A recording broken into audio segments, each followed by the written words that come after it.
Welcome dear students to my today's online class. Hope you are all well.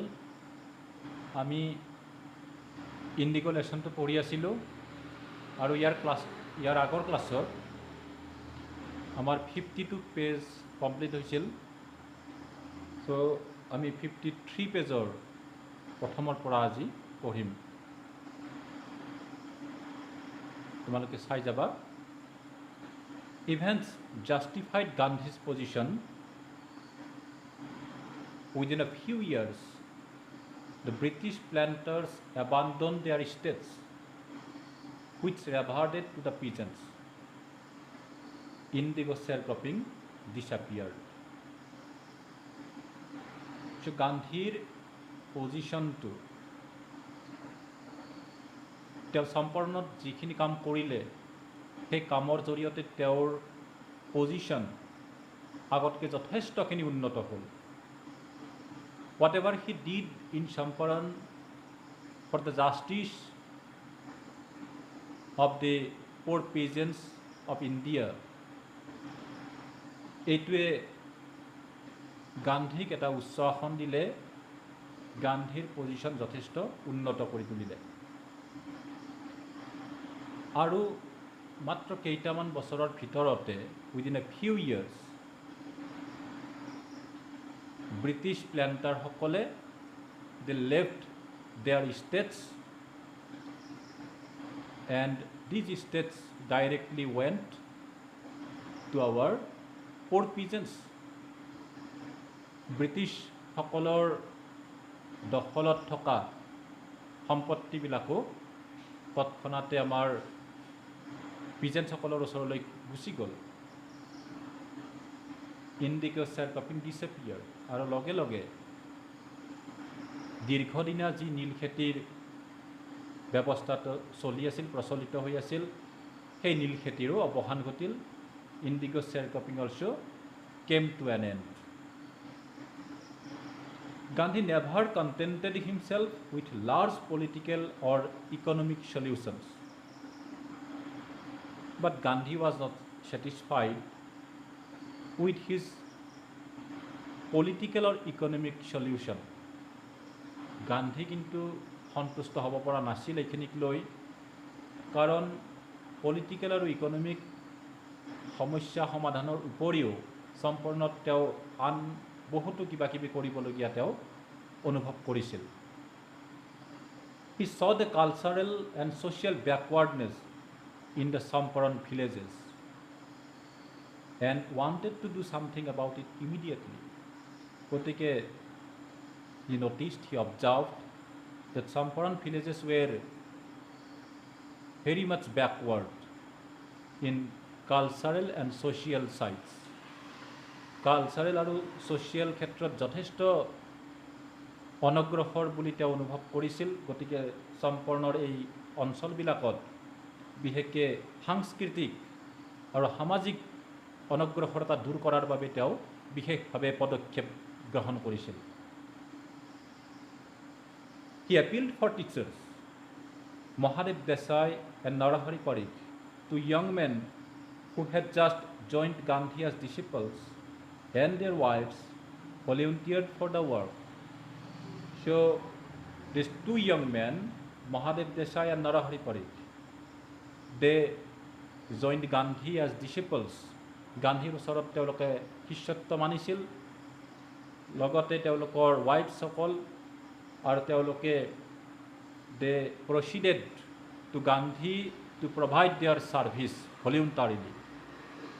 তেওঁলোকে willingly আগবাঢ়ি আহিছিল গান্ধীৰ ওচৰলৈ যে তেওঁলোকৰ কিছু সেৱা আগবঢ়াব। Several more came from Bombay, Pune and other distant parts of the land.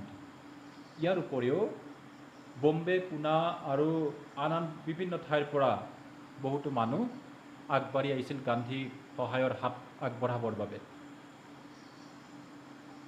Devadas, Gandhi's youngest son, arrived from the ashram and so did Mrs. Gandhi. Gandhi's youngest son Devadas আৰু Mrs. Gandhiও আশ্ৰমৰ পৰা আহি ইয়াত উপস্থিত হৈছিল। Primary schools were opened in 6 villages. 6 ভিলেজেছত গাঁৱত 6খন গাঁৱত primary school আৰম্ভণি কৰা হৈছিল। Kasturbai taught the ashram rules on personal cleanliness and community sanitation. Gandhi's wife কস্তুৰবাইয়ে পাৰ্চনেল ক্লিনলিনেছ আৰু কমিউনিটি চেনিটেশ্যন ব্যক্তিগত পৰিষ্কাৰ পৰিচ্ছন্নতাৰ ওপৰত আৰু লগতে সামূহিক যিটো চেনিটেশ্যন ক্লিনলিনেছ তাৰ ওপৰতো মানুহক যথেষ্ট জ্ঞান দিছিল। Health conditions were miserable. লক্ষ্য কৰা হৈছিল যে মানুহৰ স্বাস্থ্যৰ অৱস্থা কিন্তু খুব শোচনীয় আছিল, খুব মিজাৰেবল আছিল। Health condition were very poor and miserable. Gandhi got a doctor to volunteer his services for 6 months. Gandhi got a doctor and he proceeded to Gandhi to provide his service willingly, voluntarily. গতিকে গান্ধীয়ে 6 মাহৰ কাৰণে এনেকুৱা এজন doctor লাভ কৰিলে পালে, যিজন ডক্টৰে নেকি 6 মাহৰ কাৰণে চিকিৎসা সেৱা আগবঢ়াবৰ বাবে সম্পূৰ্ণ স্বতঃস্ফূৰ্তভাৱে গান্ধীৰ ওচৰলৈ আগবাঢ়ি আহিল। 3 medicines were available: castor oil, quinine and sulfur ointment. এই 3 ধৰণৰ মেডিচিন পোৱা গৈছিল: castor oil, quinine আৰু sulfur ointment. Anybody who showed a coated tongue was given a dose of castor oil. যদি কাৰোবাৰ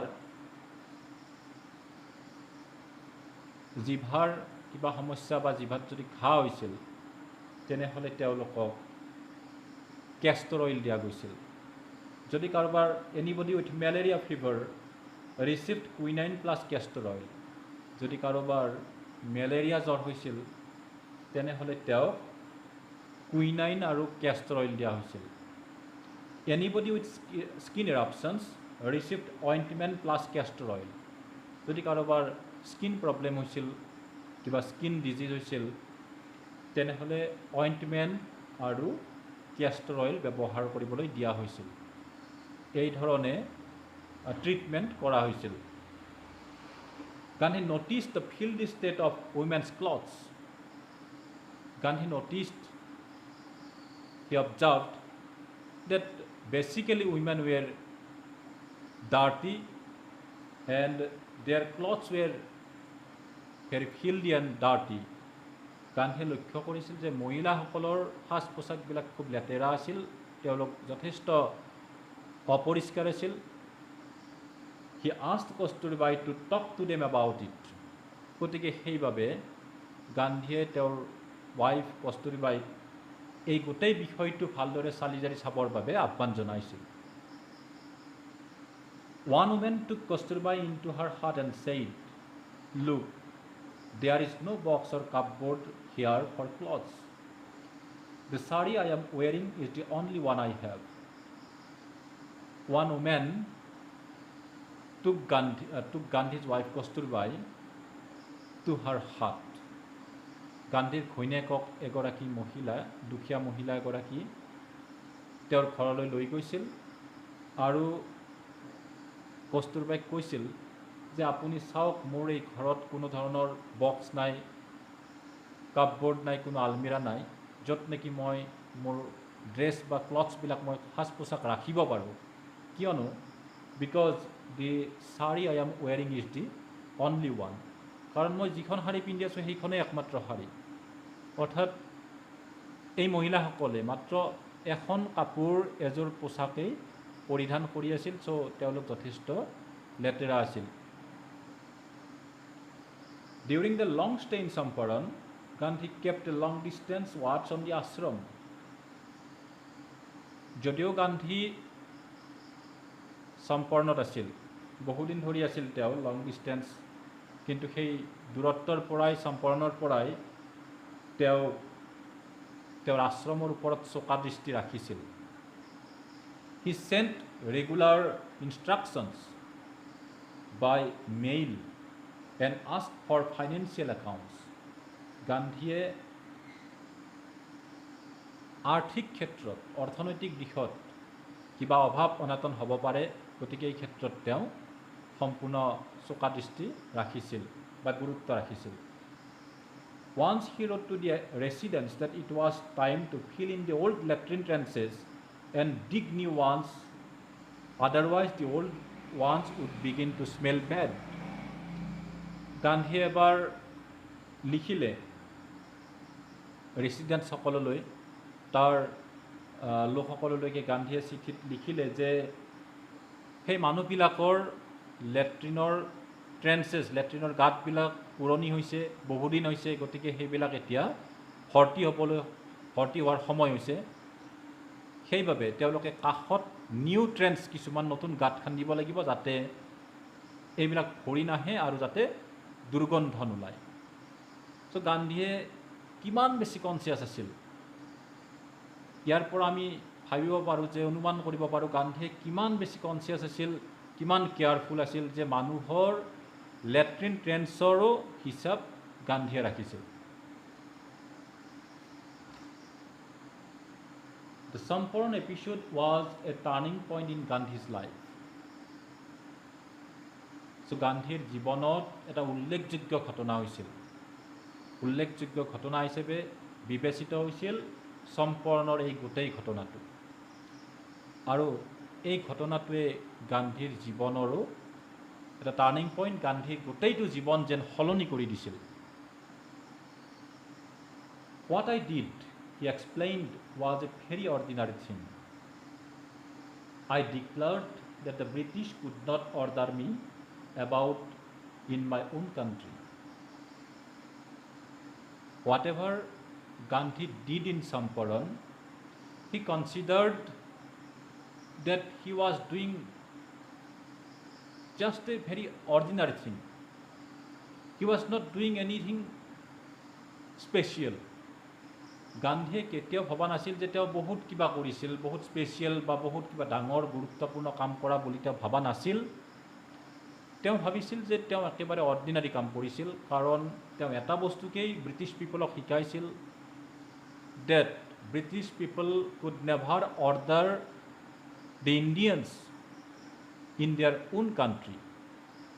ব্ৰিটিছসকলক গান্ধীয়ে এইটোৱে শিকাইছিল যে কোনো কাৰণতে ব্ৰিটিছসকলে ভাৰতীয় লোকসকলক ভাৰতবৰ্ষত নিজৰ জন্মস্থানত কোনো অৰ্ডাৰ দিব নোৱাৰে, কোনো নিৰ্দেশ দিব নোৱাৰে, কোনো হুকুম দিব নোৱাৰে। But Champaran did not begin as an act of defiance. It grew out of an attempt to alleviate the distress of large numbers of poor peasants. গান্ধীয়ে কৈছে যে তেওঁ বহুত বেছি একো ডাঙৰ কাম কৰা নাছিল, তেওঁ ডাঙৰ কাম কৰা বুলি নিজে কেতিয়াও অনুভৱ কৰা নাছিল। তেওঁ কেৱল থাউজেণ্ডছ অফ মিলিয়নছ অফ পোৰ পিজেন্টছৰ যিটো ছাফাৰিংছ, ডিষ্ট্ৰেছ, সেই ডিষ্ট্ৰেছ, সেই ছাফাৰিংছবিলাক তেওঁ মাত্ৰ এলিভিয়েট কৰাৰ কাৰণে, ৰিমুভ কৰাৰ কাৰণে অকণমান এটা প্ৰচেষ্টা হাতত লৈছিল। He just tried, he just attempted to remove the sufferings, to remove the distress from the poor peasants of India. আমাৰ কৃষকসকলৰ যি দুখ দুৰ্দশা চলি আছিল, সেই দুখ যন্ত্ৰণাখিনি আঁতৰ কৰাৰ কাৰণে গান্ধীয়ে মাত্ৰ এটা যেন প্ৰচেষ্টা হাতত লৈছিল। This was the typical Gandhi pattern. His politics were intertwined with the practical day-to-day problems of the millions. This was the typical Gandhi pattern. গান্ধীয়ে যি কৰিছিল সম্পূৰ্ণ এটা নীতি আদৰ্শৰ মাজেৰে তেওঁ গোটেইখিনি কৰিছিল, আৰু he was involved in politics, তেওঁ ৰাজনীতিত জড়িত হৈছিল। But his politics were intertwined with the practical day-to-day problem of our peasants. কিন্তু আমাৰ দৈনন্দিন যিবিলাক সমস্যা আছে, বাস্তৱিক যিবিলাক সমস্যা আছে আমাৰ ভাৰতীয় কৃষকসকলৰ, সেই সমস্যাবিলাক সমাধান কৰাৰ কাৰণেহে গান্ধীয়ে যেন ৰাজনীতিত ইনভলভ হৈছিল, জড়িত হৈছিল। His was not a loyalty to abstractions, it was a loyalty to living human beings. গতিকে গান্ধীৰ যি ৰাজনীতি এইটো আচলতে one kind of loyalty. It was just one kind of loyalty to living human beings. গতিকে গান্ধীৰ এইটো আচলতে এটা আনুগত্যৰ ভাৱহে প্ৰকাশ পাইছিল, ভক্তি ভাৱহে এটা প্ৰকাশ পাইছিল আমাৰ জীৱন্ত কিছু ব্যক্তিৰ বা জীৱন্ত সত্তাৰ প্ৰতি, জীৱন্ত ব্যক্তিৰ প্ৰতি, আৰু সেইসকলে আছিল ভাৰতীয় অশিক্ষিত অতি দুখীয়া কৃষকসকল। এই কৃষকসকলৰ প্ৰতি গান্ধীৰ এটা লয়েলটি প্ৰকাশ পাইছিল, ভক্তিভাৱ প্ৰকাশ পাইছিল। কিন্তু তেওঁৰ এই ৰাজনীতি বা তেওঁৰ পলিটিক্স বা তেওঁৰ লয়েলটিটো কোনো এবষ্ট্ৰাক্ট থিঙৰ প্ৰতি নহয়, কোনো বিমূৰ্ত বস্তুৰ প্ৰতি নহয়। তেওঁৰ যিটো লয়েলটি আছিল এইটো সম্পূৰ্ণ এটা কনক্ৰিট থিঙৰ প্ৰতি, আৰু সেই কনক্ৰিট থিংছবিলাক হৈছে আৱাৰ লিভিং পিপল, আৱাৰ লিভিং পিজেন্স, প'ৰ পিজেন্স। ভাৰতীয় কৃষকসকলৰ দুখ দুৰ্দশা আঁতৰ কৰাৰ কাৰণেহে তেওঁ ৰাজনীতি কৰিছিল, ৰাজনীতিত ইনভলভ হৈছিল। তেওঁ ৰাজনীতিৰ কিন্তু এনেকুৱা নহয় যে যাৰ কোনো অস্তিত্বই নাই, এনেকুৱা নহয়। In everything Gandhi did, moreover, he tried to mold a new free Indian who could stand on his own feet and thus make India free. So, গান্ধীয়ে যিখিনি কৰিছিল তেওঁ সদায় এটা চেষ্টা এটা কৰিছিল। He try to mould a new free Indian who could stand on his own feet. গান্ধীয়ে এক কথাত ক'বলৈ গ'লে প্ৰতিগৰাকী ভাৰতীয় লোকক স্বাধীনভাৱে জীৱন যাপন কৰাৰ ক্ষেত্ৰত গুৰুত্ব আৰোপ কৰিছিল। তেওঁ সদায় এটা কথাত গুৰুত্ব দিছিল যাতে প্ৰতিগৰাকী ব্যক্তিয়ে, প্ৰতিগৰাকী ভাৰতীয় লোকে যাতে স্বাধীন হ'ব পাৰে, নিজে নিজৰ ভৰিৰ ওপৰত থিয় দিব পাৰে, আৰু তাৰ জৰিয়তে যাতে সমগ্ৰ ভাৰতবৰ্ষক সম্পূৰ্ণ মুক্ত কৰিব পাৰি, স্বাধীন কৰিব পাৰি, সেই ক্ষেত্ৰত গান্ধীয়ে সদায় গুৰুত্ব প্ৰদান কৰিছিল। Early in the Sampan action, Charles Freer Andrews, the English pacifist who had become a devoted follower of the Mahatma, came to bid Gandhi farewell before going on a tour of duty to the Fiji Islands. You should remember it. Charles Freer Andrews, he was an English pacifist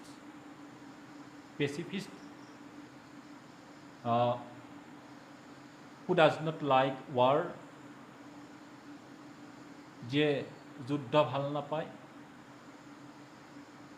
যুদ্ধ বিৰোধী ব্যক্তি, pacifist, শান্তিপ্ৰিয় ব্যক্তি আছিল Charles ফ্ৰিয়াৰ Andrew's. তেওঁ এজন ইংৰাজ লোক আছিল, কিন্তু though he was an Englishman, though he was an English pacifist, but Charles Freer Andrews became a devoted follower of Gandhi. গান্ধীৰ নীতি আদৰ্শেৰে কিন্তু তেওঁ অনুপ্ৰাণিত হৈছিল, গান্ধীৰ এজন নিষ্ঠাৱান অনুগামী হিচাপে তেওঁ পৰিগণিত হৈছিল। গতিকে এই চাৰ্লছ ফ্ৰিয়াৰ এণ্ড্ৰিউজে যেতিয়া তেওঁৰ দায়িত্বৰ খাতিৰত বা কৰ্তব্যৰ খাতিৰত ফিজি আইলেণ্ডছলৈ যাবলগীয়া হোৱাত তেওঁ গান্ধীৰ ওচৰলৈ আহিছিল আৰু গান্ধীৰ পৰা তেওঁ বিদায় বিচাৰিছিল। Gandhi's loyal friends thought it would be a good idea for Andrews to stay in Champaran and help them. সেই সময়ত Gandhi's loyal friends তেওঁলোকে ভাবিছিল যে Charles Freer Andrews should stay in India, he should stay in Champaran with our peasants, with our Indians. আমাৰ লয়াৰসকলে ভাবিছিল যে Charles ফ্ৰেয়াৰ Andrew's আমাৰ ইণ্ডিয়াত থকা উচিত, তেওঁক যাব দিব নালাগে, ফিজি আইলেণ্ডছলৈকে তেওঁক যাব দিব নালাগে, তেওঁক চম্পৰ্ণত ৰাখিব লাগে। আৰু it would be a good idea for Andrews to stay in Champaran and help them. তেতিয়া কি হ'ব যে চাৰ্লছ ফ্ৰেয়াৰ এণ্ড্ৰিউজৰ জৰিয়তে আমাৰ ভাৰতীয় লোকসকল যথেষ্টখিনি উপকৃত হ'ব, লাভৱান্বিত হ'ব। Andrew's was willing if Gandhi এগ্ৰিড। এই ক্ষেত্ৰত তেওঁৰ ক'বলগীয়া নাছিল, যদি গান্ধীয়ে সন্মতি প্ৰদান কৰে তেনেহ'লে এণ্ড্ৰিউজ চম্পৰ্ণত থকাৰ কাৰণে আগ্ৰহী আছিল। But Gandhi was vehemently opposed. কিন্তু গান্ধীয়ে ইয়াৰ তীব্ৰ বিৰোধিতা কৰিলে। He said, "You think that in this unequal fight, it would be helpful if we have an Englishman on our side." তেতিয়া গান্ধীয়ে কৈছিল, "You think that in this unequal fight, it would be helpful if we have an Englishman on our side." যদি এজন ইংলিছমেন আমাৰ লগত থাকে, Charles ফ্ৰেয়াৰ Andrew's ইংলিছমেন, তেওঁ যদি ইণ্ডিয়ানসকলৰ লগত থাকে তেনেহ'লে এখন আনইকুৱেল ফাইটত জয়লাভ কৰাত সহজ হ'ব পাৰে। Unequal fight between or battle between Indian people and the British people. Indian peasants-সকল আৰু ইংৰাজসকলৰ মাজৰ যিখন যুদ্ধ, this is an unequal fight. So এই unequal ফাইটখনত যদি আমি উইনাৰ হ'ব লাগে তেনেহ'লে ডেফিনেটলি এজন ইংৰাজ লোক আমাৰ লগত থাকিলে সেই যুদ্ধত জয়ী হোৱাটো আমাৰ কাৰণে যথেষ্ট সহজ হৈ পৰে। This shows the weakness of your heart. কিন্তু এজন ইংৰাজ লোকক আমি লগত লৈ যুদ্ধত অৱতীৰ্ণ হোৱা বা জয়লাভ কৰাৰ ক্ষেত্ৰত আচলতে প্ৰকৃতাৰ্থত কিন্তু আমি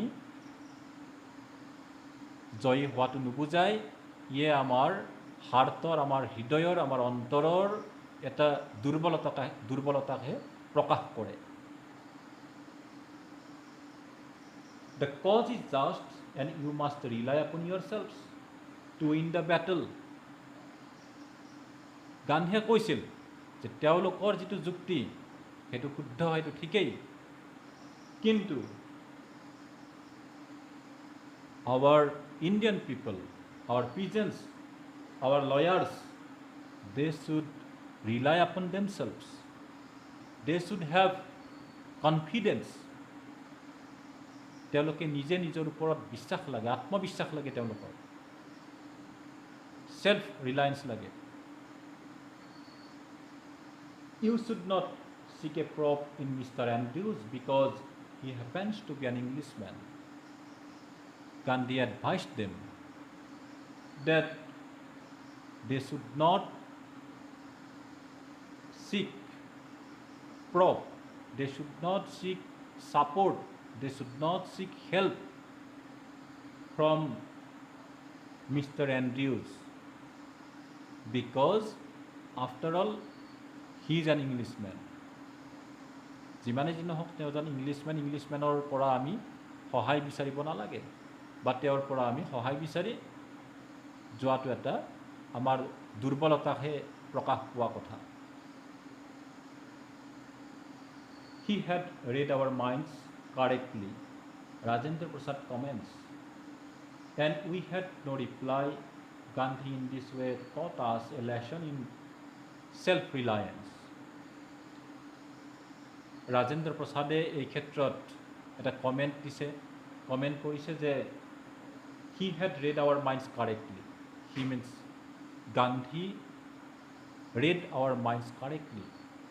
ৰাজেন্দ্ৰ প্ৰসাদে অনুভৱ কৰিছিল যে গান্ধীয়ে আচলতে ইণ্ডিয়ান পিপলৰ হৃদয়ৰ কথা, অন্তৰৰ কথা খুব সুন্দৰভাৱে, গভীৰভাৱে, শুদ্ধভাৱে উপলব্ধি কৰিব পাৰিছিল, অধ্যয়ন কৰিব পাৰিছিল। And we had no reply. আৰু এই ক্ষেত্ৰত আমাৰ কোনো উত্তৰ নাই, আমাৰ ক'বলগীয়া একো নাই। Gandhi in this way taught us a lesson in self-reliance. গতিকে গান্ধীয়ে এই ধৰণে আমাক ভাৰতীয় লোকসকলক আত্মবিশ্বাসৰ কথা বা আত্মনিৰ্ভৰশীলতাৰ কথা শিকাইছিল। Self-reliance, Indian independence, and help to share peppers were all bound together. আৰু এই ধৰণে গান্ধীৰ সবল নেতৃত্বত সেলফ ৰিলায়েন্স, আত্মবিশ্বাস অথবা আত্মনিৰ্ভৰশীলতা, self confidence, self reliance, Indian independence, ভাৰতীয় লোকসকলৰ স্বাধীনতাৰ প্ৰতি যি চিন্তাধাৰা, and help to share papers, আৰু এই দুখীয়া অশিক্ষিত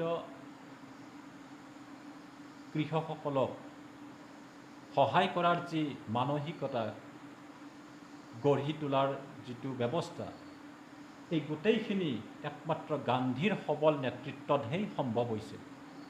আৰু এই আত্মবিশ্বাস ভাৰতীয় লোকসকলক মুক্ত কৰা, স্বাধীন কৰা আৰু শ্বেয়াৰ পেপাৰ্ছসকলক সহায় কৰা, এই গোটেইখিনি গান্ধীৰ নেতৃত্বত একত্ৰিতকৰণ কৰা হৈছিল। আৰু একমাত্ৰ গান্ধীৰ প্ৰচেষ্টাত এই গোটেইখিনি কথা সম্ভৱ হৈ উঠিছিল। চ' ইণ্ডিগো লেচনটো ইমানতে শেষ হ'ল। আমি নেক্সট ক্লাছত ইয়াৰ কুৱেশ্যন এনচাৰবিলাকৰ ওপৰত আলোচনা কৰিম। তোমালোকে লেচনটো প্ৰথমৰ পৰা শেষলৈকে ভালদৰে এবাৰ পঢ়ি চাবা আৰু অকণমান ডিক্সনাৰীখন নিজে ব্যৱহাৰ কৰিবা, ডিক্সনাৰী উলিয়াবা, ডিক্সনাৰী ইউজ কৰিবা, ৱৰ্ড মিনিংবিলাক ডিক্সনাৰীৰ পৰা নোৱাৰা যিবিলাক টান হাৰ্ড বা ডিফিকাল্ট যিবিলাক ৱৰ্ড আছে মিনিং, সেইবিলাক তোমালোকে বিচাৰি ল'বা। আৰু কিবা প্ৰব্লেম হ'লে আমাৰ লগত এইবিলাক কনচাল্ট কৰি ল'বা। নেক্সট ক্লাছত লগ পাম। চ' আজিলৈ এৰিছোঁ। Stay home, stay safe. Thank you so much.